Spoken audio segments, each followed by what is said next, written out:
উম্মতকে দুনিয়া থেকে সরাইতে চাইছে, দুনিয়ার লোভ থেকে। আজ আমরা জিন্দেগির মাকসাদ বানায় নিছি। জওয়ান বলেন, বুড়ো বলেন, আমি বলেন, আপনি বলেন, আমাদের জীবন শুধু দুনিয়া, অথচ আখিরাত, হাসরের ময়দান, কিয়ামত, পরকাল আমাদের দরজায় কড়া নাড়তেছে। প্রতিনিয়ত আমাদের সামনে যে মানুষগুলো মৃত্যুবরণ করতেছে, এরা যেন আমাদেরকে হাত নেড়ে নেড়ে, করা নাইরা নাইরা যেন বলতেছে, আখিরাতের দিকে যাচ্ছি, তুমিও আইসো। ঠিক না? এই জন্য কবর জিয়ারতের দোয়া আছে সালামের সাথে। ওমর ফারুক ভাই নিরা না, হারে বেটা, বেচারা আমার তে বড় বক্তা, ওরা নিচে বলছে, হায় হায়। তো কবর জিয়ারতের দোয়ার মধ্যে, সালামের মধ্যে এটা অংশ আছে, আনতুম লানা সালাফুন ওয়া নাহনু লাকুম তাবাউন। হে কবরবাসী, আপনি তো আমার আগে চলে গেলেন, অচিরেই আমি আপনার পিছনে পিছনে আসতেছি। ওয়া নাহনু লাকুম তাবাউন, আমরা আপনার পিছনে পিছনে আসতেছি। আপনাকে সালাম, আপনাকে সালাম। এইভাবে তো আল্লাহ নবী সাল্লাল্লাহু আলাইহি ওয়াসাল্লাম কোরআনের আয়াতগুলো, সূরাগুলো অধিকাংশই আপনাদেরকে, আমাদেরকে ভাই বুঝাইতে চাইছে আখিরাত, পরকাল। কত ভাবে ইকতারাবা লিন্নাসি হিসাবুহুম ওয়া হুম ফি গাফলাতিন মুরিদুন। আল্লাহ তাআলা বলে, বান্দা, হিসাবের সময় তো কাছায়া গেল, আখিরাত তো চলেই আসলো, কিয়ামত তো চলেই আসলো, আজও তো তুমি গাফিল হয়েই রইলা। 40 বছর হয়ে গেছে, 1 বছর শেষ হইছে, এভাবে বুঝি নাফরমানিতে পড়ে রইলা বান্দা। 365 দিনে কোনদিন ছেলেরা, তোমরা যারা ফজরের নামাজ পড়ো না, তুমি বলো না বাপ, এত শক্ত, এত পাষাণ কেমনে হইলা? 1টা বছর কোনদিন ফজরের নামাজ পড়ো নাই, এত বড় নিকৃষ্ট জানোয়ার মুসলমানের বাচ্চা কেমনে হয় বলেন? এত বড় জানোয়ার একটা মানুষের বাচ্চা কেমনে হয়? এটা কি পরিমাণ হাইওয়ান, এটা কত বড় হাইওয়ান, এটা কত বড় জন্তু, কত বড় পশু। 1 বছর 365 দিনে এই হাইওয়ান কোনদিন ফজরের নামাজ পড়ে না। শুধু 1 বছর, খবর নিলে দেখবেন 10 বছর, খবর নিলে দেখবেন 5 বছর। জানোয়ারের মতো, ইহুদির মতো, খ্রিস্টানের মতো চুল রাইখা তৃপ্তি বোধ করে। এর চাইতে অসভ্যতা, এর চাইতে নিকৃষ্ট রুচি, এত বিকৃত মানসিকতা কোন জন্তু জানোয়ারেরও হয় না বেটা, জন্তু জানোয়ারের। তোমরা যে সমস্ত ছেলের চুল ইহুদির মতো, খ্রিস্টানের মতো, বেঈমানের মতো বেটা, তুমি একদম নিম্ন রুচির মানুষ, একেবারে ফসা মানুষ বেটা, তুই বেটা ফালতু লোক বেটা, তুই বেটা, তোর কোনো রুচি বলতে কিছু নাই বেটা, তোর কোনো রুচিবোধ নাই বেটা। কার মতো মুসলমানের বাচ্চা হইয়া, মুসলমানের ঘরে জন্ম নিয়া বেটা, আল্লাহর আজান শুনলি, ডান কানে বাম কানে তোরে আজান দিছে, এক পবিত্র মা তোরে 2টা বছর দুধ পান করাইছে বেটা, কোন শরমে বেটা তুই ওই বেঈমানদের মতো চুল কাটলি বেটা? ওদের কোনো জাতপাত আছে বেটা? ওদের কোনো ইজ্জত আছে না সম্মান আছে? আল্লাহ তাআলা কোরআনুল কারীমে বলছে, ইন্নামাল মুশরিকুনা নাজাস। কোরআনের আয়াত কিনা? আল্লাহ বলছে সমস্ত মুশরিক নাপাক, নাজাসুন নাজাস। সমস্ত ইহুদি নাপাক, সমস্ত খ্রিস্টান নাপাক, সমস্ত হিন্দু নাপাক, সমস্ত বৌদ্ধ নাপাক, সমস্ত নাস্তিক নাপাক, সমস্ত মুরতাদ নাপাক, সমস্ত বেঈমান নাপাক।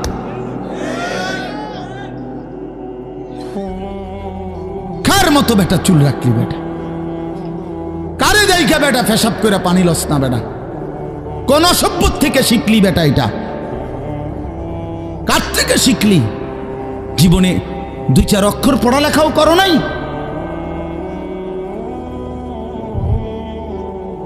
2-4 শব্দ পড়ো নাই তোমরা ছেলেরা?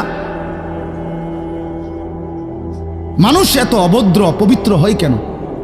কোরআনুল কারীমের মধ্যে আছে, আল্লাহ তাআলা বলে, বান্দা কি আজীব কথা, কোরআন শরীফে আছে, বান্দা কোনোভাবেই যদি পানি নাই, ঠিক আছে, ফাইন লাম তাজিদু মাআন ফাতায়াম্মামু সাঈদান তাইয়্যিবা, তাহলে মাটি দিয়ে, পবিত্র মাটি দিয়ে তায়াম্মুম করো, তবুও নিজেকে পবিত্র বানাও।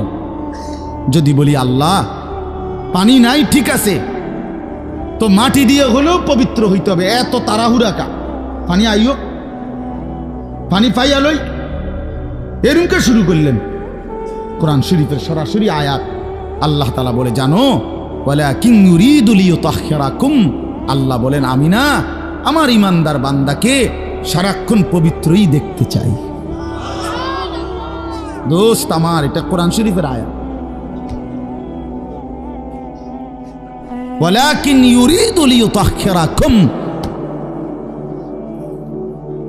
আমি আমার বান্দাকে পবিত্র, মুমিন আমার সে, ও অন্য কেউ না, ও আমার ইমানদার বান্দা। তো ইয়া আইয়ুহাল্লাযীনা আমানু ইযা কুমতুম ইলাস সালাতি ফাগসিলু ওয়ুজুহাকুম, এই আয়াতের মধ্যে, এটা এই আয়াতের অন্তর্ভুক্ত অংশ এটা। ওয়ালাকিন ইউরিদু লিইউতাহহিরাকুম, ইমানদার পানি নাই, ঠিক আছে, তায়াম্মুম করো মাটি দিয়ে। কেন এমন তাড়াহুড়া? আল্লাহ তাআলা বলে, আমি যে তোমাকে পবিত্র দেখতে চাই, আমি কে তোমাকে পবিত্র। ফীহি রিজালুন ইউহিব্বুনা আন ইয়াতাতাহহারু আল্লাহু ইউহিব্বুল মুত্তাহহিরিন। কোরআন শরীফের আয়াত আছে, আল্লাহ বলে, বন্ধু আপনার কিছু সাহাবীকে আমি দেখছি, আল্লাহ প্রশংসা করতেছে। মদিনার কুবা একটা এলাকা, যেখানে নবীজি মদিনার মক্কা থেকে হিজরত করে এসে প্রথম ঢুকছিলেন। এই হিজরত করে আইসা প্রথম যেখানে ঢুকছেন, এই জায়গাটার নাম হলো কুবা নগরী। কুবা, কি নাম? এই কুবা। এই এলাকার যারা সাহাবী ছিল, ওনাদের একটা অভ্যাস ছিল, ওনারা ওই সময় পানির তীব্র সংকট ছিল, পানি কম ছিল আর কি। তো তীব্র পানির সংকট থাকার পরেও ওনারা খাবারের পানি, রান্নার পানি, মানে ভাত তরকারি রান্নার যে পানি আর খাবারের পানি কম খাইতো, কম ব্যবহার করত। এখান থেকে পানি বাঁচাইয়া পেশাব পায়খানার পবিত্রতার জন্য যে পানি দরকার, ওইখানে তারা পর্যাপ্ত পরিমাণ পানি ব্যবহার করত, যেন পবিত্রতার মধ্যে কোনো কমতি না হয়। আল্লাহর কসম, এই কথাইটা, তাদের এই আখলাক আচরণটা আল্লাহ এত পছন্দ করছে, কোরআন শরীফের আয়াত নাজিল করে ডাইরেক্ট তাদের প্রশংসায়। আল্লাহ বলছে, ফীহি রিজালুন, আপনার সাহাবীদের মধ্যে কিছু লোক এমন আছে আমি দেখতেছি, ইউহিব্বুনা আন ইয়াতাতাহহারু, যারা ভালোভাবে পবিত্রতা অর্জন করাটাকে খুব পছন্দ করে। আল্লাহু ইউহিব্বুল মুত্তাহহিরিন, নবী শুনায়ে দেন, এমন পবিত্রতা অর্জনকারীদেরকে আমি আল্লাহও ভীষণ ভালোবাসি।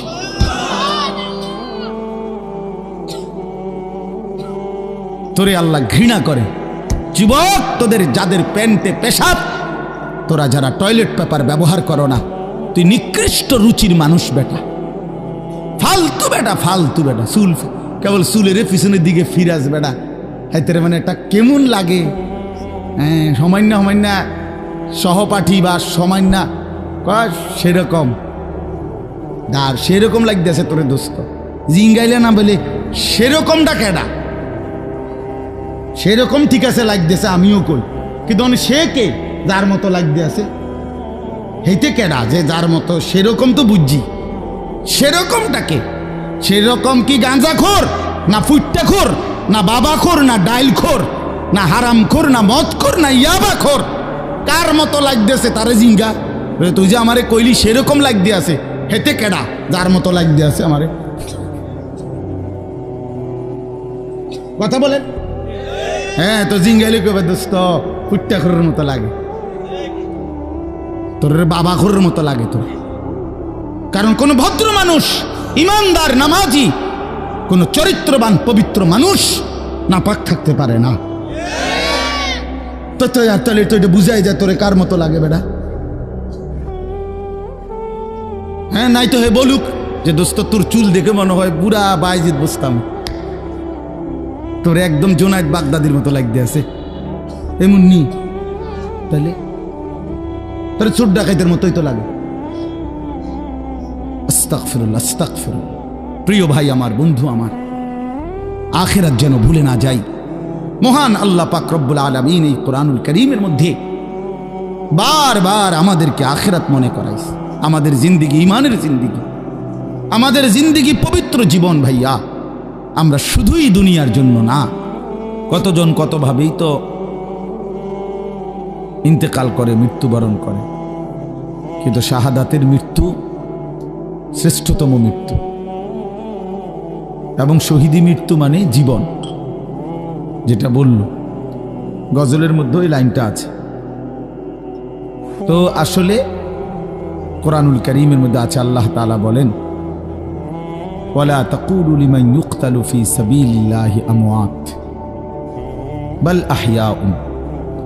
আল্লাহর পথে যারা শাহাদাত বরণ করে তোমরা তাদেরকে মৃত বলো না, বরং আল্লাহ নিজে বলতেছেন বাল আহইয়াউন, বরং তারা জীবিত, নিঃসন্দেহে জীবিত।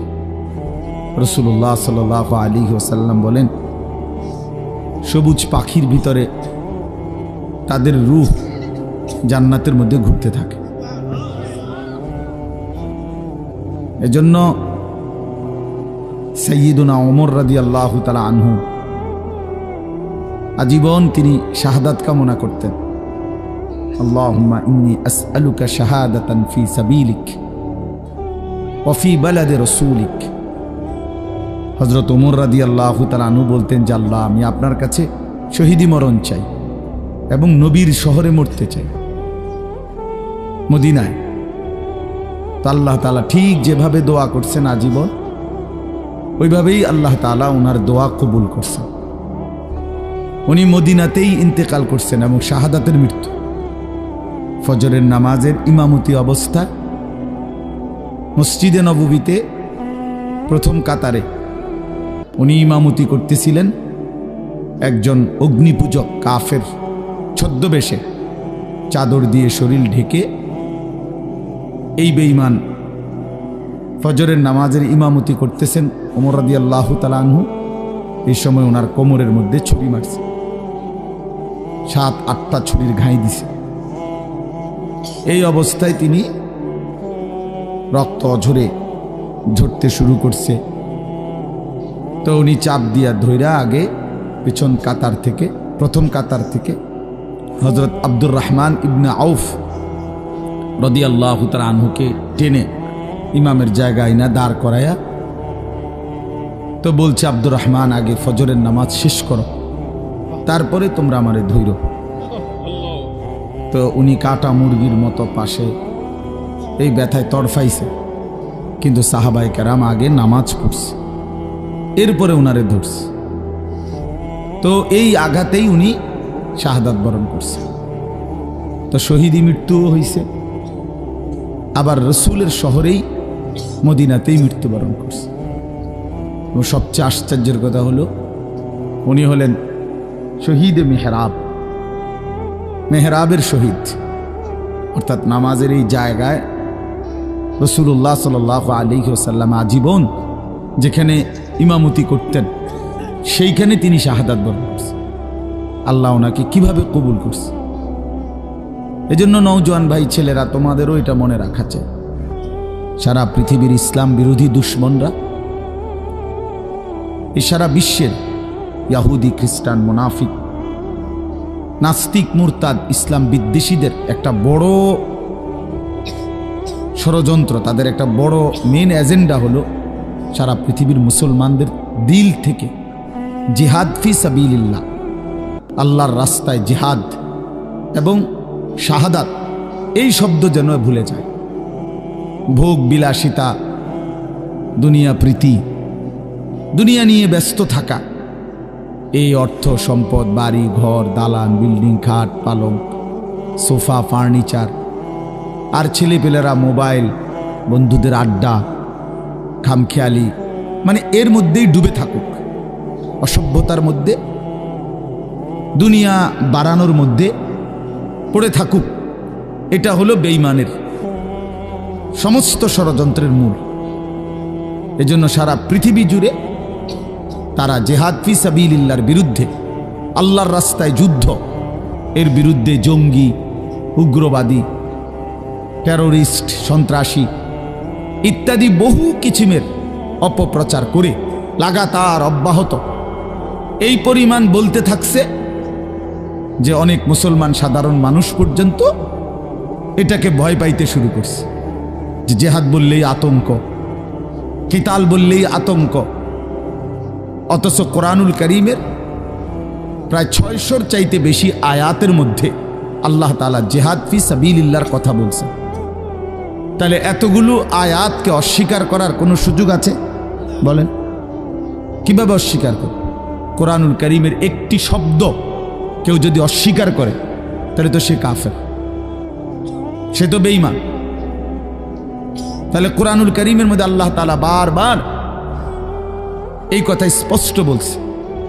কোরআন শরীফে আছে, মক্কায় মুসলমানরা, কুরাইশরা, মক্কার কুরাইশদের মধ্যে মাঝে মধ্যে বিতর্ক হইত যে কেউ কাবা ঘরে হাজিদেরকে পানি পান করাইতো, কেউ হাজিদেরকে মেহমানদারি করত, কেউ কাবা ঘরের চাবি পাহারা দিত, কেউ কাবা ঘরের সংরক্ষণ করত, কাবা ঘরের ভবন ইত্যাদি প্রস্তুত করত, হাজিদের জন্য তাবু বানাইতো।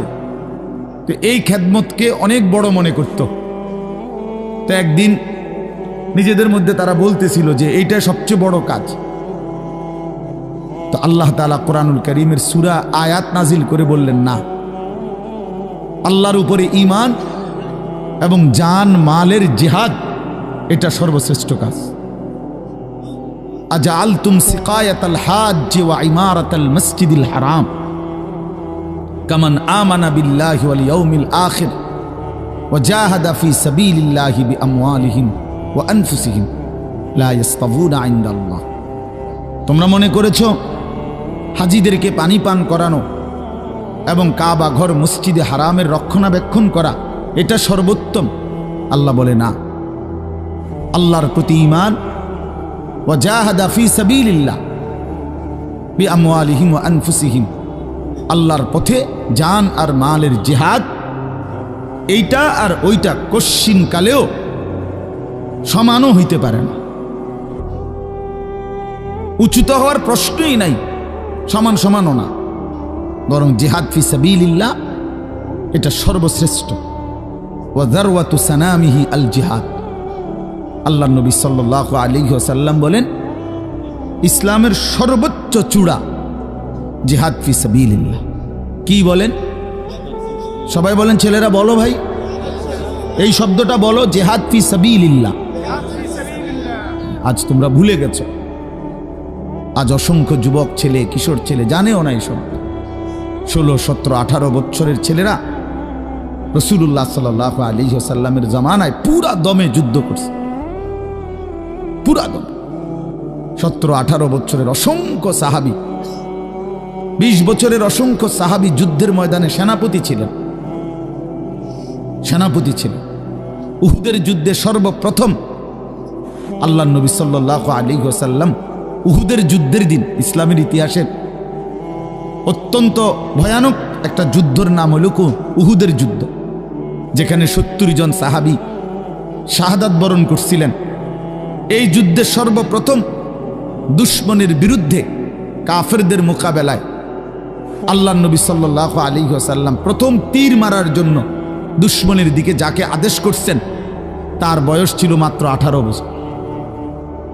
হযরত সাদ ইবনে আবি ওয়াক্কাস রাদিয়াল্লাহু তাআলা আনহু, নবীজি উনাকেই প্রথম বলছেন দুশমনের দিকে তীর মারো। ইরমি সাদ, সাদ তুমি তীর ছোড়ো। ফিদাকা আবি ওয়া উম্মি, এ নবী জীবনে একবার শুধু বলছে এই 18 বছরের সাহাবী যুবকের জন্য যে আমি মুহাম্মদের মা বাপ তোমার জন্য কুরবান। আর কোনোদিন নবীজি এ কথা বলে নাই। সাহাবীরা নবীকে বলতো, হে আল্লাহর নবী, আমার মা বাপ আপনি রসুলের জন্য কোরবান হোক, এটা মহব্বতে বলতো।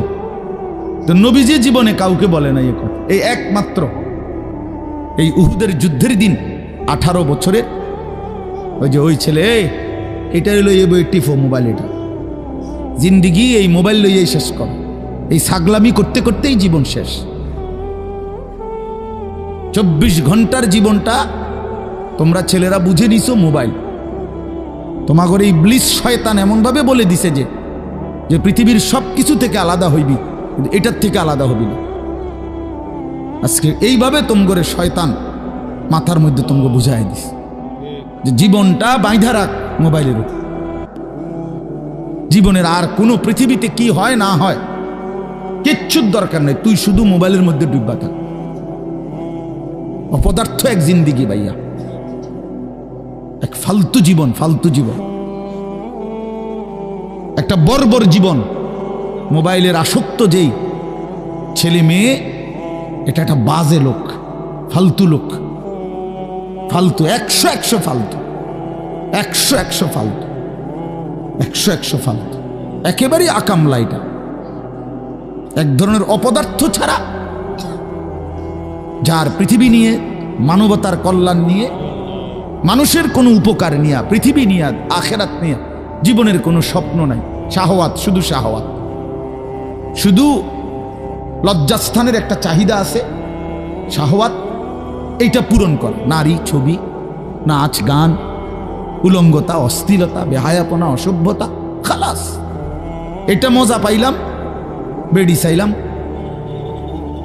সারা রাত উলঙ্গ দৃশ্য দেখলাম, জানোয়ারের মতো পড়ে থাকলাম শুইয়া। সকালে 8টা বাজুক 9টা বাজুক, যখন ঘুম ভাঙে ঘুম ভাঙল। ফজরের নামাজ নাই, শরীর অপবিত্র, নাপাক, অসভ্য ছবি দেখতে দেখতে শরীর নাপাক হয়ে গেছে। এই অসভ্যতা, এই জানোয়ার মাতালের মতো পড়ে আছে খাটে। যখন ঘুম ভাঙে ঘুম ভাঙল, উঠলো তো উঠলো, নাস্তা খাইলো, আবার ছুটলো, আবার মোবাইল। আহাত, শরীরের পবিত্রতার খবর নাই, আখলাকের খবর নাই, নামাজেরও খবর। কি জীবন এটা! এই জীবনের চাইতে জানোয়ারের জীবন অনেক ভালো। বেটা, জন্তু জানোয়ারও এর চাইতে আগে উঠে যায়, এর চাইতে আগে উঠে। একটা সুন্দর বাণী আছে, লেখা থাকে, দেখছি, ভোরের পাখি যদি তোমার আগেই জেগে যায় তাহলে তুমি ব্যর্থ। ভোরের পাখি যদি তোমার আগেই উঠে যায় তুমি ব্যর্থ। তোমার আগে উঠবে কেন? তুমি মানুষ, আশরাফুল মাখলুকাত, আল্লাহর সর্বশ্রেষ্ঠ সৃষ্টি, তুমিই তো আগে উঠবার কথা। তোমরা এই কি জীবন বাছাই করে নিছো ছেলেরা? তোমরাই বলতে পারো বাবা, তোমার জন্য আমি আটকাবো না, আমার জন্য তুমি আটকাইবা না। কেউ কারোর জন্য আটকাবে না ছেলেরা, মনে রাখো। একদিন তোমার বাপ তোমার বাপের মতো করে কবরে চলে যাবে। এই যাই দৌড়ঝাঁপ করছে বেচারা কামাই করার, একদিন দেখবা তোমারে রাইখা সে চলে গেছে। একদিন তুমিও চলে যাইবা। এই বন্ধু বান্ধব, আড্ডা, এগুলো সব থাইকা যাবে। দুনিয়ার জায়গায় থাকবে। তুমি মরবা যেদিন, আমি মরবো যেদিন, সেদিনও সূর্য উঠবে, চাঁদ উঠবে, পৃথিবীর এই ব্যস্ততা থাকবে, মানুষের দৌড়ঝাঁপ থাকবে, দোকানপাট সব খুলবে, বাজার ব্যবসা চলবে, শুধু আমি নাই। শুধু কি আমি নাই, আর সবই কি স্বার্থপর দুনিয়া। কেউ তোমার জন্য 1 ঘন্টাও থামবে না, কেউ না। কারো হাতে সময় নাই ভাইয়া, কারো হাতে সময় নাই। বহুতই বড় স্বার্থপর এক দুনিয়া এটা। এজন্য বুদ্ধিমান সে, নবীজি বলছে, আল কাইয়িসু মান দানা নাফসাহু ওয়া আমিলা লিমা বাদাল মাউত। বুদ্ধিমান তো সে যে নিজের হিসাব করে, নিজের হিসাব রাখে এবং মৃত্যু পরবর্তীর জন্য আমল করে। রাসূলুল্লাহ সাল্লাল্লাহু আলাইহি সাল্লাম বলছেন, এক সাহাবী জিজ্ঞেস করছে, ইয়া রাসূলুল্লাহ, মান আকিয়াসুন নাস ওয়া আহজামুন নাস? সবচেয়ে বিচক্ষণ, বুদ্ধিমান, বিবেকবান কে? নবীজি সাল্লাল্লাহু আলাইহি ওয়াসাল্লাম বলেন, আকসারুহুম যিকরান লিল মাউত বেশি বেশি যে মৃত্যুকে স্মরণ করে, ওয়া আকসারুহুম ইস্তিআদাদান লিল মাউত, এবং বেশি বেশি যে মৃত্যুর জন্য প্রস্তুতি গ্রহণ করে, সে বুদ্ধিমান, সে বুদ্ধিমান। কুরআনুল কারীমের মধ্যে আল্লাহ তাআলা বলেন, ওয়া ইন্নাদ দারাল আখিরাতা লাহিয়াল হায়াওয়ান। ছেলেরা মোবাইল যে কয়জন হাতে আছে নামায় ফেলো, হাতের থেকে মোবাইলটা নামায়া শোনো ভাই, আমার দিকে তাকাইয়া শোনো, ভালো হবে ভাই। তো আল্লাহ তাআলা বলেন নিশ্চয়ই আখিরাতের ঘর জান্নাত সেটাই কেবল জীবন, লাহিয়াল হায়াওয়ান, ওইটাই লাইফ, ওইটাই জীবন, এটাই স্টেশন, এটা প্ল্যাটফর্ম।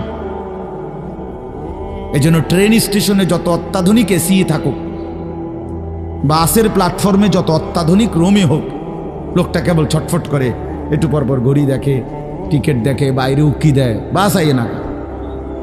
আরে ভাই এরম করেন কেন, এসি চলতেছে, বসে না থাকবে। আর ধর্মে আপনার কথা বইয়ে থাকতে পারছি না, ঠিকই না বলে, অথচ কোনো সমস্যা নাই, এতটা অত্যাধুনিক রুম এখানে, তারা নাস্তা টাস্তা দিয়েছে, কিন্তু হের কেবল গরিসা, সে কেবল টিকিট চায়, সে কেবল জিগা কি ভাই আইলুনি, ট্রেন আসছে না, কারণ এটা যে প্ল্যাটফর্ম, সে এখানে বসতে আসে নাই। রব্বুল আলামিন বলে, বান্দা বিশ্বাস করো, এটা প্ল্যাটফর্ম। মালি ওয়ালিদ দুনিয়া, রাসূলুল্লাহ সাল্লাল্লাহু আলাইহি ওয়াসাল্লাম, হাই উম্মত, দুনিয়ার সাথে আমার কিসের সম্পর্ক, কি সম্পর্ক? ইন্নামা মাসালি ওয়া মাসালুদ দুনিয়া কারাকিবিন ইস্তাযাল্লা তাহতা শাজারাতিন সুম্মা রাহা ওয়া তারাকাহা। হাদিস, নবীজি বলছে আমার উদাহরণ দুনিয়ার সাথে কেমন শোনো, এমন এক পথিক লম্বা পথে বহু দূর কোথাও যাবে, রওনা দিছে, প্রচন্ড রৌদ্র, ভীষণ রৌদ্রে পথিক এতটাই ঘামে ভিজে গেছে যে এই জন্য সে একটা গাছের নিচে একটু বাতাসের জন্য একটু বসছে, শরীরটা যাতে একটু ঠান্ডা হয়, গরম লাগতেছে। তো কিছুক্ষণ পরে শরীরটা যখন একটু ঠান্ডা লাগছে, একটু বিশ্রাম করছে, তা আবার সেই পথিক তার মূল গন্তব্যের দিকে রওনা দিয়ে চলে গেছে। তারা কাহা, গাছটাকে গাছের জায়গাতেই রেখে গেছে। নবীজি বলেন ঠিক এমন আমি তো আখিরাতের প্রতীক, আমি তো জান্নাতের যাত্রী, আমি তো আখিরাতের মুসাফির, আমি তো যাচ্ছি সেখানে। যাওয়ার পথে মাঝখানে 60 বছর, 63 বছর, 40 বছর, 50 বছরের একেবারে সামান্য একটু সময় ওই গাছের নিচে দুনিয়ায় একটু বিশ্রাম করলাম, একটু বসলাম, আবার একটি নির্দিষ্ট সময় পরে আমি আমার আপন গন্তব্য আখিরাতের দিকেই রওনা দিলাম। দুনিয়া দুনিয়ার জায়গায় রয়ে গেল, দুনিয়া দুনিয়ার জায়গাতেই রয়ে গেল, দুনিয়া পড়েই রইল। কি ভাই বুঝতেছেন এই কথাটা? রাসূলুল্লাহ সাল্লাল্লাহু আলাইহি ওয়াসাল্লাম বলেন, ইয়াকুলু ইবনু আদম মালি ওয়া মালি। কি আজীব হাদিস শুনেন। নবীজি বলেন, হায় বনি আদম সারাক্ষণ কেবল বলে আমার মাল, আমার মাল। দেখছেন গাড়িটা আমার, এই বাড়িটা আমার, এই 10 শতক জমি আমার, এই সোফাগুলো আমার, এই খাট আমার। আল্লাহ নবী সাল্লাল্লাহু আলাইহি সাল্লাম বলেন, হাল্লাকা ইবনা আদম মিন মালিক, কোথায় তোমার মাল? এই বনি আদম মাল তোমার বলতে কে বললো এগুলো তোমার? এগুলো যদি তোমারই হয় তো তুমি যেহেতু চিরস্থায়ীভাবে দুনিয়া থেকে কবরের দিকে চলে যাচ্ছ, এগুলো সাথে নিচ্ছ না কেন? তোমার জিনিস কার জন্য রেখে যাচ্ছ? এই বেটা, ওয়াহাল্লাকা ইবনা আদম মিন মালিক, কিরে বনি আদম তোর মাল কই? তোর যদি হয় নিচ্ছ না কেন এগুলো? ও মাই মোবাইল আমার, তো আমি এটা নিয়ে যাবো না সাথে এখন, না কেন থুয়ে যাবো? কথা বলেন না কেন? তো তুমি তো দুনিয়া থেকে চলে যাচ্ছ, তো নিচ্ছ না কেন এগুলো? তোমার 10 শতক জায়গা নিবা না? সোফা এগুলো কই রাইখা যাচ্ছ? এগুলো নিয়ে যাও, বিল্ডিং নিয়ে যাও। তাইলে দেখে বুঝেই নাও বান্দা, উম্মত তোমার হলো কোত্থেকে? তোমার কেবল 3টা মাল, 3টা জিনিস তোমার।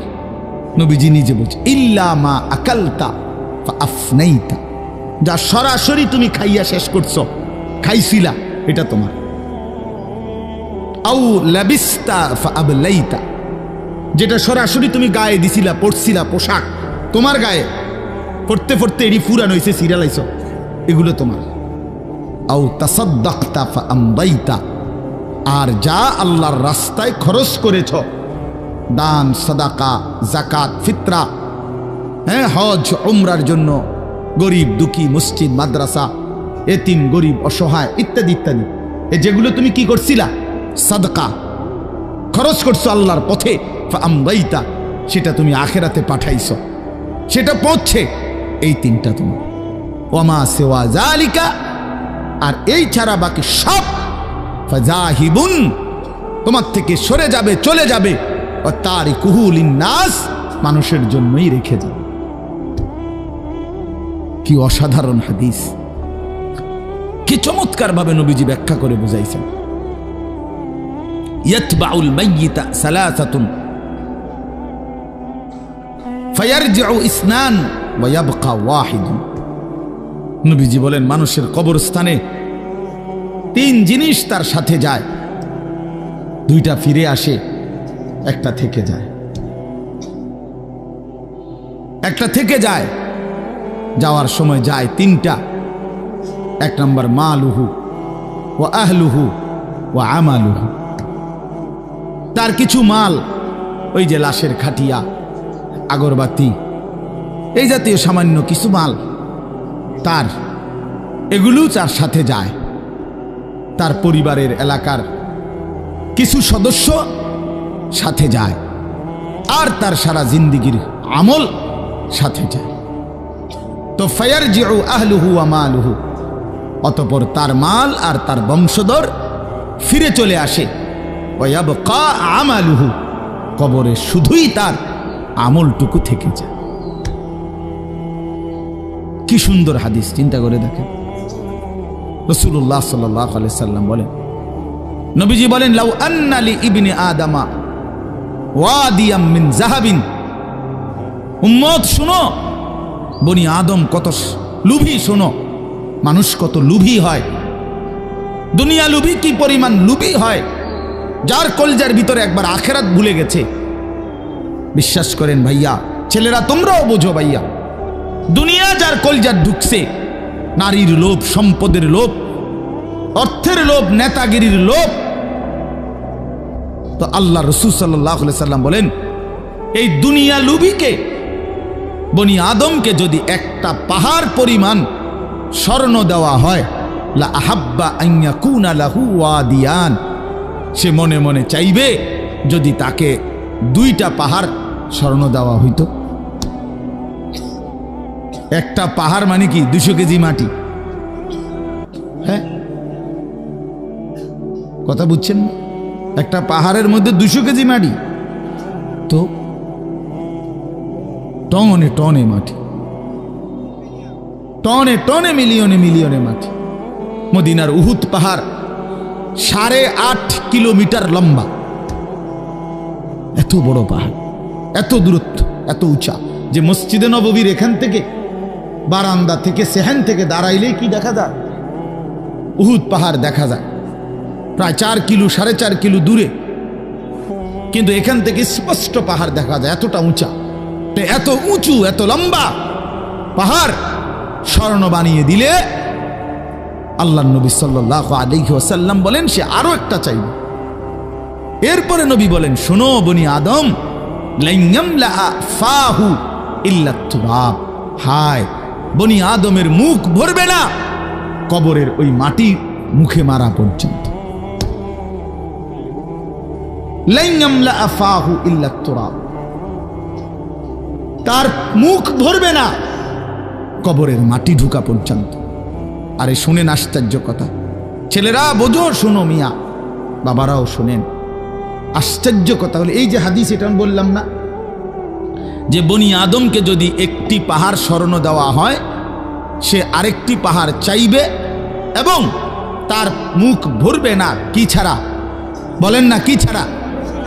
এটা তো কি হাদিস, এটা কি?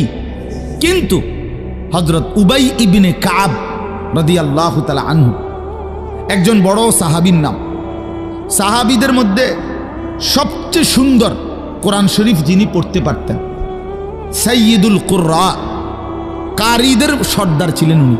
সাহাবীদের মধ্যে সবচেয়ে সুন্দর কোরআন পড়তেন উনি। কোরআনুল কারীম এত সুন্দর পড়তেন যে আল্লাহ তাআলা সরাসরি নবীজির কাছে জিব্রাইল পাঠাইয়া আদেশ করছে, বন্ধু আপনি উবাই এর জবান দিয়া কোরআন শরীফ শুনেন। শুনেন, ওই পড়লে আমার আরশ কাইপা ওঠে। শুনেন শুনেন, আমনে শুনুন। আল্লাহ নবী সাল্লাল্লাহু আলাইহি ওয়াসাল্লাম এই সাহাবীকে ডাক দিয়া বলছে, উবাই ইকরা আলাইয়াল কোরআন, কোরআন শরীফ পড়ো, শোনাও। তিনি বলেন, আমি শোনাবো আপনাকে? আমরাই তো শুনি আপনার থেকে, আপনার সামনে আমি কোরআন পড়বো এই সাহস তো আমার নাই ইয়া রাসূল। আল্লাহ নবী সাল্লাল্লাহু আলাইহি ওয়াসাল্লাম বললেন, আল্লাহ তাআলা তোমার নাম বলে আমাকে আদেশ করেছেন তোমার জবানে কোরআন শুনতে। উনি 3 বার জিগাইছে কথাইটা। এরপরে আসাম্মানি আল্লাহ, ইয়া রাসূলুল্লাহ, আল্লাহ আমার নাম নিছে? বলে তোমার নাম? আমার নাম? হ্যাঁ তোমার নাম। আমার নাম? বলছে হ্যাঁ তোমার নাম। ফাবাকা, তিনি প্রচন্ড ভাবে কাঁদতে শুরু করছে আর বলছে, হায় নবী, এক গোলামের এর চাইতে বড় সৌভাগ্য আর কি হইতে পারে যে তার মনিব তার নাম নিয়েছে, তার মালিক তার নাম নিছে। এর চাইতে বড় ভাগ্য আমার জীবনে আর কি হতে পারে যে আমার আল্লাহ আমার নাম নিছে। যাই হোক, আমার বলার উদ্দেশ্য হলো, এই সাহাবী উবাই ইবনে কাব বলেন, এই যে হাদিস এটা নবীজি আমাদেরকে এত বেশি বার বলছে, বারবার বলতেন। আমরা প্রথমত কুন্না নারা, একার সরাসরি তাফসিরে আছে, কুন্না নারা হাদা মিনাল কোরআন, আমরা এটাকেই মনে করতাম যে এটা কোরআনের আয়াত। এত বেশিবার নবী এটা আমাদের সামনে পড়ছে। অর্থাৎ সাহাবীদেরকে দুনিয়ার লোভ থেকে ফিরাইবার জন্য, আখিরাতমুখী করার জন্য, পরকালমুখী বুঝাবার জন্য এত বেশিবার বলছে এটা। উনি বলেন, আমরা প্রথমত এটা ভাবতাম এটা কোরআন শরীফের আয়াত। হাত্তা নাজালাত আলহাকুমুত তাকাসুর হাত্তা জুরতুমুল মাকাবির, এরপরে যখন আলহাকুমুত তাকাসুর এই সূরাটা নাজিল হইছে, এই আমি এখন যেই সূরাটা পড়ছি তার পরের সূরা, এটা যখন নাজিল হইল তখন আমরা বুঝলাম যে না, এইটা হইল কোরআন, আর এতদিন যেটা মনে করছি এটা রাসূলের হাদিস। আল্লাহর নবী সাল্লাল্লাহু আলাইহি ওয়াসাল্লাম এভাবে উম্মতকে দুনিয়া থেকে সরাইতে চাইছে, দুনিয়ার লোভ থেকে। আজ আমরা জিন্দেগির মাকসাদ বানায় নিছি। জওয়ান বলেন, বুড়ো বলেন, আমি বলেন, আপনি বলেন, আমাদের জীবন শুধু দুনিয়া, অথচ আখিরাত, হাসরের ময়দান, কিয়ামত, পরকাল আমাদের দরজায় কড়া নাড়তেছে। প্রতিনিয়ত আমাদের সামনে যে মানুষগুলো মৃত্যুবরণ করতেছে, এরা যেন আমাদেরকে হাত নেড়ে নেড়ে কড়া নাইরা যেন বলতেছে, আখিরাতের দিকে যাচ্ছি, তুমিও আইসো। ঠিক না? এই জন্য কবর জিয়ারতের দোয়া আছে সালামের সাথে। ভাই ওমর ফারুক ভাই নিরা না, আরে বেচারা আমার তে বড় বক্তা, ওরা নিচে বলছে, হায় হায়। তো কবর জিয়ারতের দোয়ার মধ্যে, সালামের মধ্যে এটা অংশ আছে, আনতুম লানা সালাফুন ওয়া নাহনু লাকুম তাবাউন। হে কবরবাসী, আপনি তো আমার আগে চলে গেলেন, অচিরেই আমি আপনার পিছনে পিছনে আসতেছি। ওয়া নাহনু লাকুম তাবাউন, আমরা আপনার পিছনে পিছনে আসতেছি। আপনাকে সালাম, আপনাকে সালাম। এইভাবে তো আল্লাহ নবী সাল্লাল্লাহু আলাইহি ওয়াসাল্লাম কোরআনের আয়াতগুলো, সূরাগুলো অধিকাংশই আপনাদেরকে আমাদেরকে ভাই বুঝাইতে চাইছে আখিরাত, পরকাল। কতভাবে ইকতারাবা লিন্নাসি হিসাবুহুম ওয়া হুম ফি গাফলাতিন মুরিদুন। আল্লাহ তাআলা বলে, বান্দা, হিসাবের সময় তো কাছাইয়া গেল, আখিরাত তো চলেই আসলো, কিয়ামত তো চলেই আসলো, আজও তো তুমি গাফিল হয়েই রইলা। 40 বছর হয়ে গেছে, 1 বছর শেষ হইছে, এভাবে বুঝি নাফরমানিতে পড়ে রইলা বান্দা 365 দিনে। কোনদিন ছেলেরা তোমরা যারা ফজরের নামাজ পড়ো না, তুমি বলো না বাপ এত শক্ত এত পাষাণ কেমনে হইলা? 1টা বছর কোনদিন ফজরের নামাজ পড়ো নাই, এত বড় নিকৃষ্ট জানোয়ার মুসলমানের বাচ্চা কেমনে হয় বলেন? এত বড় জানোয়ার একটা মানুষের বাচ্চা কেমনে হয়? এটা কি পরিমাণ হাইওয়ান, এটা কত বড় হাইওয়ান, এটা কত বড় জন্তু, কত বড় পশু। 1 বছর 365 দিনে এই হাইওয়ান কোনোদিন ফজরের নামাজ পড়ে না। শুধু 1 বছর, খবর নিলে দেখবেন 10 বছর, খবর নিলে দেখবেন 5 বছর। জানোয়ারের মতো, ইহুদির মতো, খ্রিস্টানের মতো চুল রাইখা তৃপ্তিভূত করে, এর চাইতে অসভ্যতা, এর চাইতে নিকৃষ্ট রুচি, এত বিকৃত মানসিকতা কোন জন্তু জানোয়ারেরও হয় না বেটা, জন্তু জানোয়ারের। তোমরা যে সমস্ত ছেলের চুল ইহুদির মতো, খ্রিস্টানের মতো, বেঈমানের মতো বেটা, তুমি একদম নিম্ন রুচির মানুষ, একেবারে ফসা মানুষ বেটা, তুই বেটা ফালতু লোক বেটা, তুই বেটা তোর কোনো রুচি বলতে কিছু নাই বেটা, তোর কোনো রুচিবোধ নাই বেটা। কার মতো মুসলমানের বাচ্চা হইয়া মুসলমানের ঘরে জন্ম নিয়া বেটা আল্লাহর আজান শুনলি, ডান কানে বাম কানে তোরে আজান দিছে, এক পবিত্র মা তোরে 2টা বছর দুধ পান করাইছে বেটা, কোন শরমে বেটা তুই ওই বেঈমানদের মতো চুল কাটলি বেটা? ওদের কোনো জাতপাত আছে বেটা? ওদের কোনো ইজ্জত আছে না সম্মান আছে? আল্লাহ তাআলা কোরআনুল কারীমে বলছে ইন্নামাল মুশরিকুনা নাজাস, কোরআনের আয়াত কিনা? আল্লাহ বলছে সমস্ত মুশরিক নাপাক, নাজাসুন নাজাস,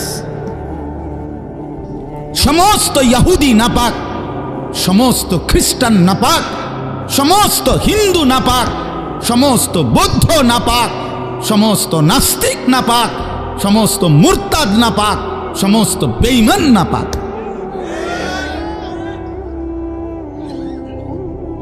কার মতো বেটা চুল রাখলি বেটা? কারে দেখা বেটা পেশাব করে পানি লস না বেটা? কোন সভ্য থেকে শিখলি বেটা? এটা কার থেকে শিখলি? জীবনে 2-4 অক্ষর পড়ালেখাও করো নাই?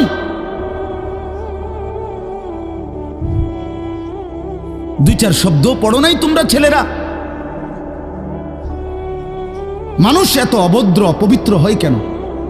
কোরআনুল কারীমের মধ্যে আছে, আল্লাহ তাআলা বলে বান্দা কি আজীব কথা, কোরআন শরীফে আছে বান্দা কোনোভাবেই যদি পানি নাই, ঠিক আছে, ফাইন লাম তাজিদু মাআন ফাতায়াম্মামু সাঈদান তাইয়্যিবা, তাহলে মাটি দিয়ে, পবিত্র মাটি দিয়ে তায়াম্মুম করো, তবুও নিজেকে পবিত্র বানাও।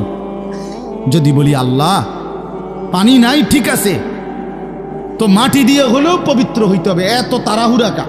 পানি আইও, পানি পাইয়ালই এরকম শুরু করলেন। কোরআন শরীফের সরাসরি আয়াত, আল্লাহ তাআলা বলে জানো ওয়ালাকিন ইউরিদু লিইউতাহহিরাকুম, আল্লাহ বলেন আমি না আমার ইমানদার বান্দাকে সারাক্ষণ পবিত্রই দেখতে চাই। দোস্ত আমার, এটা কোরআন শরীফের আয়াত। ওয়ালাকিন ইউরিদু লিইউতাহহিরাকুম, আমি আমার বান্দাকে পবিত্র, মুমিন আমার সে, ও অন্য কেউ না, ও আমার ইমানদার বান্দা। তো ইয়া আইয়ুহাল্লাযীনা আমানু ইযা কুমতুম ইলাস সালাতি ফাগসিলু ওয়ুজুহাকুম, এই আয়াতের মধ্যে, এটা এই আয়াতের অন্তর্ভুক্ত অংশ এটা। ওয়ালাকিন ইউরিদু লিইউতাহহিরাকুম, ইমানদার পানি নাই, ঠিক আছে, তায়াম্মুম করো মাটি দিয়ে। কেন এমন তাড়াহুড়া? আল্লাহ তাআলা বলে আমি যে তোমাকে পবিত্র দেখতে চাই, আমি কে তোমাকে পবিত্র। ফীহি রিজালুন ইউহিব্বুনা আন ইয়াতাতাহহারু আল্লাহু ইউহিব্বুল মুত্তাহহিরিন। কোরআন শরীফের আয়াত আছে, আল্লাহ বলে বন্ধু আপনার কিছু সাহাবীকে আমি দেখছি, আল্লাহ প্রশংসা করতেছে। মদিনার কুবা একটা এলাকা, যেখানে নবীজি মদিনার মক্কা থেকে হিজরত করে এসে প্রথম ঢুকছিলেন। এই হিজরত করে আইসা প্রথম যেখানে ঢুকছেন, এই জায়গাটার নাম হলো কুবা নগরী। কুবা, কি নাম? এই কুবা। এই এলাকার যারা সাহাবী ছিল, ওনাদের একটা অভ্যাস ছিল, ওনারা ওই সময় পানির তীব্র সংকট ছিল, পানি কম ছিল আর কি। তো তীব্র পানির সংকট থাকার পরেও ওনারা খাবারের পানি, রান্নার পানি, মানে ভাত তরকারি রান্নার যে পানি আর খাবারের পানি কম খাইতো, কম ব্যবহার করত। এখান থেকে পানি বাঁচাইয়া পেশাব পায়খানার পবিত্রতার জন্য যে পানি দরকার, ওইখানে তারা পর্যাপ্ত পরিমাণ পানি ব্যবহার করত, যেন পবিত্রতার মধ্যে কোনো কমতি না হয়। আল্লাহর কসম, এই কথাইটা, তাদের এই আখলাক আচরণটা আল্লাহ এত পছন্দ করছে, কোরআন শরীফের আয়াত নাজিল করে ডাইরেক্ট তাদের প্রশংসায়। আল্লাহ বলছে ফিহি রিজালুন, আপনার সাহাবীদের মধ্যে কিছু লোক এমন আছে আমি দেখতেছি, ইউহিব্বুনা আন ইয়াতাতাহহারু, যারা ভালোভাবে পবিত্রতা অর্জন করাটাকে খুব পছন্দ করে। আল্লাহু ইউহিব্বুল মুত্তাহিরিন, নবী শুনায়ে দেন এমন পবিত্রতা অর্জনকারীদেরকে আমি আল্লাহও ভীষণ ভালোবাসি।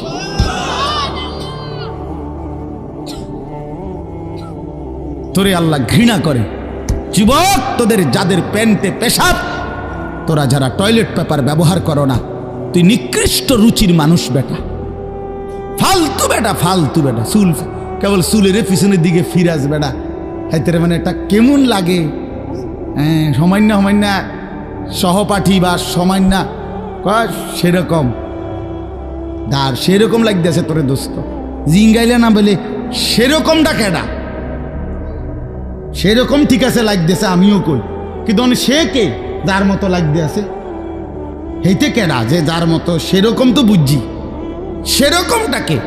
সেরকম কি গাঁজাখোর, না ফুট্টাখোর, না বাবাখোর, না ডাইলখোর, না হারামখোর, না মদখোর, না ইয়াবাখোর? কার মতো লাগতেছে তারে জিঙ্গা? তুই যে আমারে কইলি সেরকম লাগতে আছে, হেতে কেডা যার মতো লাগতে আছে আমারে? কথা বলেন। হ্যাঁ, তো জিঙ্গাইলে কবে দোস্ত ফুট্টাখোরের মতো লাগে, তোর বাবাখোরের মতো লাগে তোর। কারণ কোন ভদ্র মানুষ, ইমানদার, নামাজি, কোন চরিত্রবান পবিত্র মানুষ নাপাক থাকতে পারে না। তো তাহলে তো এটা বুঝাই যায় তোরে কার মতো লাগে বেটা। হ্যাঁ, নাই তো হে বলুক যে দোস্ত তোর চুল দেখে মনে হয় পুরা বাইজিদ বসতাম, তোর একদম জোনায়েদ বাগদাদির মতো লাগতে আছে, এমন নি? তাহলে তোর চোর ডাকাইতের মতোই তো লাগে। আস্তাগফিরুল্লাহ, আস্তাগফিরুল্লাহ। প্রিয় ভাই আমার, বন্ধু আমার, আখিরাত যেন ভুলে না যাই। মহান আল্লাহ পাক রব্বুল আলামিন এই কোরআনুল কারীমের মধ্যে বারবার আমাদেরকে আখিরাত মনে করাইছে। আমাদের জিন্দেগি ঈমানের জিন্দেগি, আমাদের জিন্দেগি পবিত্র জীবন ভাইয়া। আমরা শুধুই দুনিয়ার জন্য না, শুধু দুনিয়ার জন্য, দুনিয়ার জন্য আল্লাহ তাআলা কোরআন শরীফ আছে ওয়াদারনি ওয়াল মুকাদ্দিবিনা উলিন নি'মাতি ওয়া মাহিলহুম কালিলা। আল্লাহ বলছে, হে আমার বান্দারা, নাফরমান পাপীদেরকে অল্প সময়ের জন্য দুনিয়া ভোগ করতে দাও, ওদেরকে দুনিয়া খাওয়াইয়া পড়াইয়া এরপরে আমি নিয়ে আসবো, আমি এজন্যই বানাইছি। কিন্তু তোমরা মুমিন, তোমরা ইমানদার, তোমাদেরকে আমি আল্লাহ তাআলা জান্নাতের জন্য বানাইছি,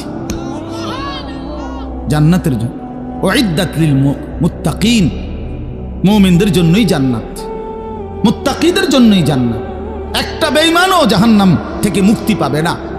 কোনো কাফের, কোনো বেঈমান, কোনো হিন্দু, কোনো বৌদ্ধ, কোনো ইহুদি, কোনো খ্রিস্টান, কোনো নাস্তিক, মুরতাদ পরকালে, পরকালে এক ঢোক, এক জাররা, এক লোকবা, এক ঢোক পানি মিলবে না, সুখ মিলবে না।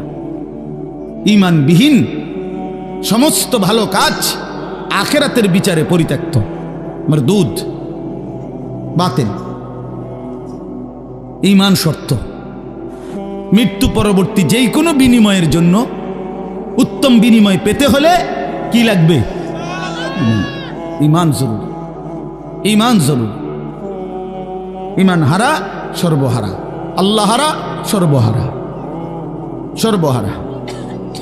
তো এই জন্য আল্লাহ তাআলা আমাদেরকে বানাইছিনি আখিরাতের জন্য, আখিরাতে নিজের জন্য।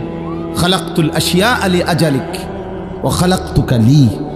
আল্লাহ বলছে বান্দা গোটা দুনিয়া আমি তোমার জন্য বানাইছি, তোমারে শুধু আমার জন্য বানাইছি। সারে দুনিয়া তেরে লিয়ে, তু সিরফ মেরে লিয়ে। বাহ, এই কথা ভাবলেই তো অবাক লাগে। আমার তো খুব ভালো লাগে যে কয় কি মালিক। हाँ, सारे दुनिया तेरे लिए, तू सिर्फ मेरे लिए। গোটা দুনিয়া বান্দা তোর জন্য, যা বান্দা সবটা দুনিয়া তোরে দিলাম, তোকে শুধু আমার জন্য রাখলাম। তু সিরফ মেরে লিয়ে, তুমি আমার জন্য, তুমি আমার হয়ে থাকবা, আমার সেজদা করবা, আমার নামাজ, আমার হুকুম পালন করবা। তো দুনিয়া ও ইজ্জতের সাথে আমি আল্লাহ চালাবো, আখিরাতেও তোমারে আমি আল্লাহ সর্বোচ্চ সম্মানজনক রিজিক, সর্বোত্তম জান্নাত আমি নিজে দিয়ে দেব। ফালানুহিয়ান্নাহু হায়াতান তাইয়্যিবাহ ওয়া লানাজজিয়ান্নাহুম আজরাহুম বিআহসানি মা কানু ইয়ামালুন। রব্বুল আলামিন বলেন দুনিয়াতেও আরামের জীবন দেব, আখিরাতেও সর্বোত্তম বিনিময় দেব। শর্ত কেবল দুইটা, এক নাম্বার ঈমান, দুই নাম্বার নেক আমল। মান আমিলা সালিহাম মিন যাকারিন আও উনসা ওয়া হুয়া মুমিন। আল্লাহ বলেন পুরুষ কিংবা নারী যদি ঈমান অবস্থায় সবগুলো নেক আমল করতে পারো, আমি আল্লাহ ওয়াদা দিলাম বান্দা দুনিয়াতেই তোমাকে আরামের জীবন দেব, আখিরাতেও সর্বোত্তম বিনিময় দেব। সুবহানাল্লাহ।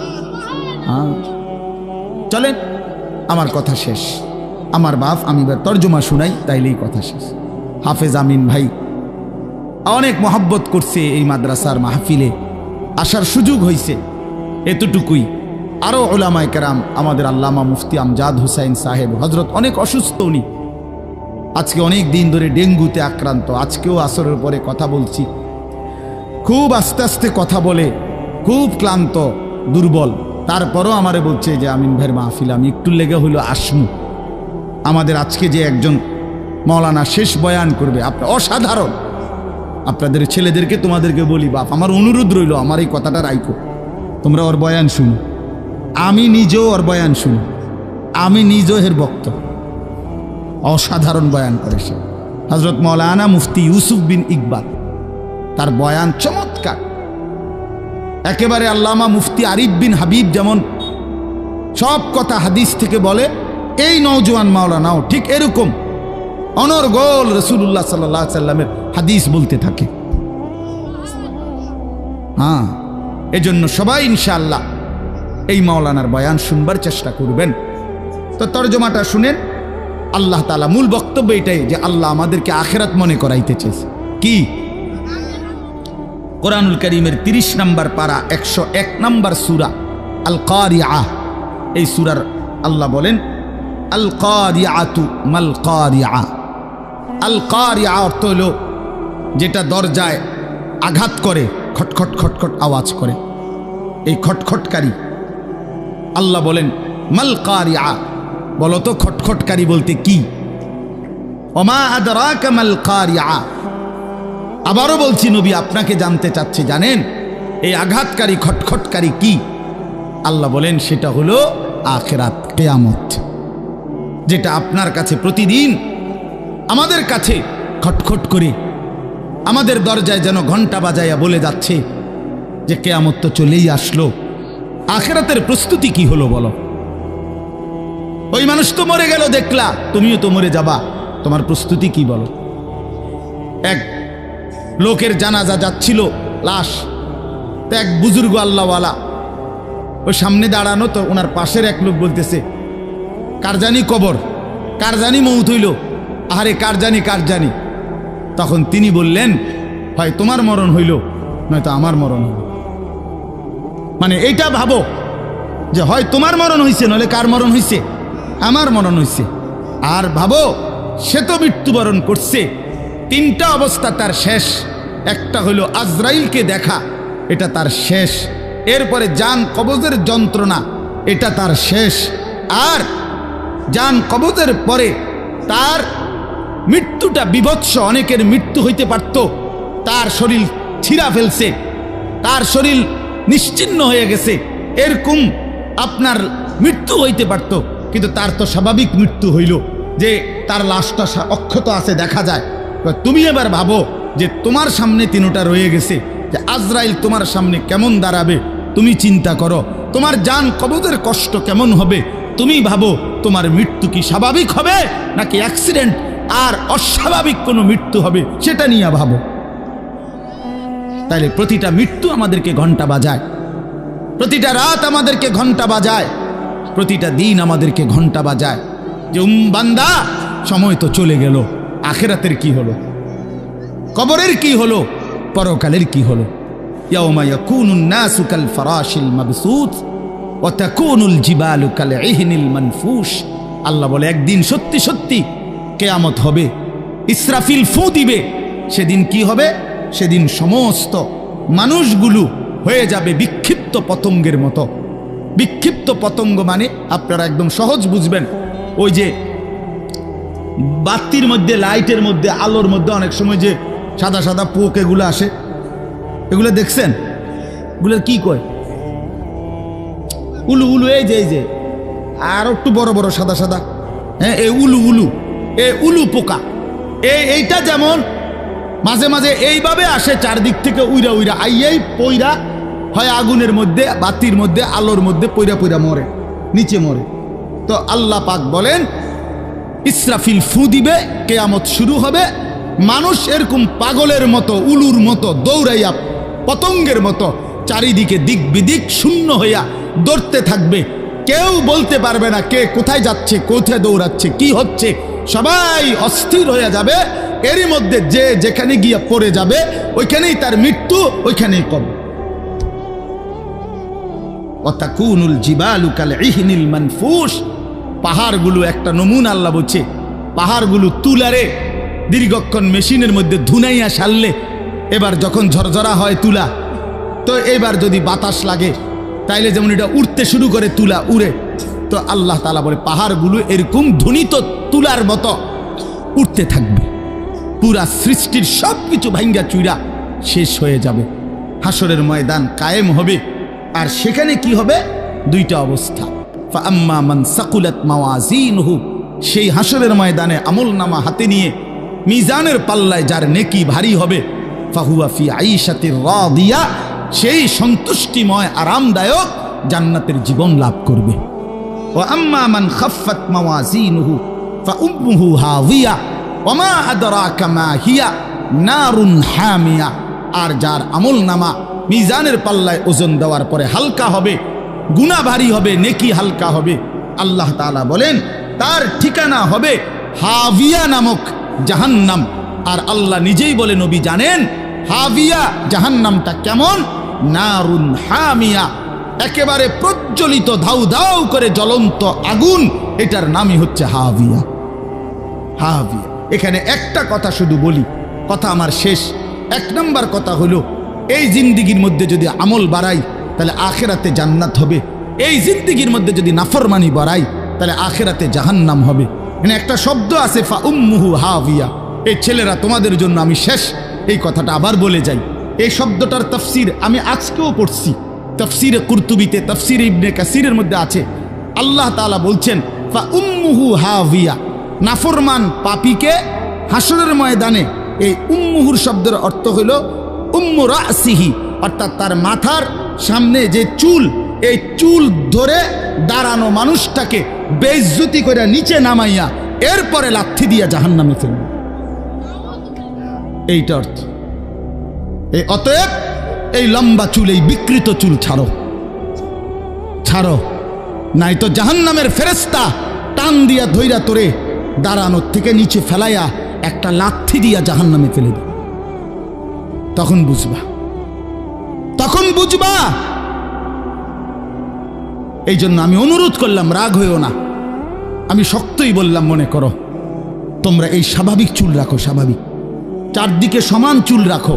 এটা কোনোভাবে এটা অসভ্যতা, এটা ফ্যাশন না, এটা জাহান্নামীদের চিহ্ন ভাইয়া, এটা দাজ্জালের চিহ্ন। দয়া করে আমার এই কথা ফিরাই দিও না, ফিরাই দিও না যুবক। নিয়ত করো ইনশাআল্লাহ, ছেলেরা নিয়ত করো, বলো যুবক ইনশাআল্লাহ, পাক্কা নিয়ত করো ইনশাআল্লাহ। তোমাদের যুবক আগামী দিনের জন্য, ইসলামের জন্য রেডি হইতে হবে। তোমরা নামাজ পড়তেই হবে বাবা। আল্লাহকে রাজি না করলে আমার মাতৃভূমিও নিরাপদ থাকবে না। ফিলিস্তিন বহুদিন যাবৎ রক্তাক্ত, রোহিঙ্গা বহুদিন যাবৎ আরাকান রক্তাক্ত, কাশ্মীর বহুদিন যাবৎ রক্তাক্ত। আজ আমার মাতৃভূমিও শহীদ সাইফুল ইসলামের রক্তে রঞ্জিত। এ কথা বেঈমান প্রমাণ করে দিছে। ইসকনের গুন্ডারা, সন্ত্রাসীরা, এই বেঈমানরা প্রমাণ করে দিছে যে মুসলমান সুযোগ পাইলে তোদের কাউরে ছাড়বো না। কি হুজুর, কি পাবলিক, কেউরে ছাড়বো না। হ্যাঁ, বইয়া বইয়া মোবাইল টিপো, বইয়া বইয়া নারী দেখো। একদিন যখন বেঈমান গর্দানে ছুরি রাখবে, সেদিন বুঝবা আল্লাহ কি জিনিস, আল্লাহ কি জিনিস। এজন্য মরলে যদি ঈমানের সাথে মরতে পারি, সেজদা দিয়ে মরতে পারি, আল্লাহর গোলামি করে মরতে পারি, তো এই জীবন যদি চলেও যায়, রক্তে যদি জমিন ভেসেও যায়, কোনো অসুবিধা নেই। ঠিক কিনা বলেন না কেন? মরণ যখন শহীদে মরণ, খালাস, কোনো সমস্যা নাই। ঈমানের মৃত্যু ব্যর্থ না, শহীদের মৃত্যু ব্যর্থ না। কিন্তু যদি নাফরমানির মৃত্যু হয়, যদি বেনামাজি মৃত্যু হয়, যদি শরীর নাপাক, প্যান্ট নাপাক, নারী দেখতে দেখতে, উলঙ্গ ছবি দেখতে দেখতে, তো এই অবস্থায় যদি তোর মরণ হয় বেটা, কি হবে তোমার? কি হবে বাবা? এজন্য দয়া করে আখিরাতের জন্য প্রস্তুতি নাও, পরকালের সামান বানাও, নিজের আখিরাত সুন্দর করো। আল্লাহ তাআলা আমাদের প্রতিটা ছেলেকে তৌফিক দান করেন। বাবারা, আপনাদেরকেও বলি, 60 বছর 50 বছরে আপনারা আখিরাতের ফিকির করেন, কবরের ফিকির করেন, পরকালের সামান কি হলো সেটার ইন্তজাম করেন। খাট পালং, সোফা, ফার্নিচার, এগুলো যেদূর হইছে হইছে, আমনে শেষ না করলেও এটি ফুলাইনে পরে করব, নাতি নাতনিরা আরো বানাইবো, এটি শেষ হইতো না। পৃথিবীতে আমনে মরার পরও গাছ থাকবো।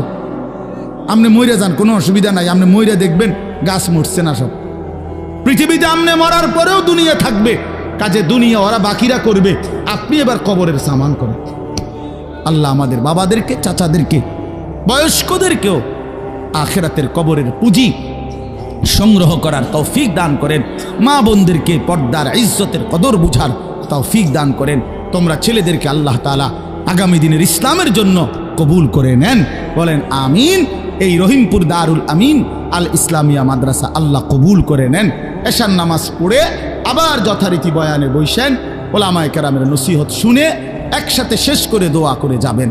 আল্লাহ তৌফিক দান করেন।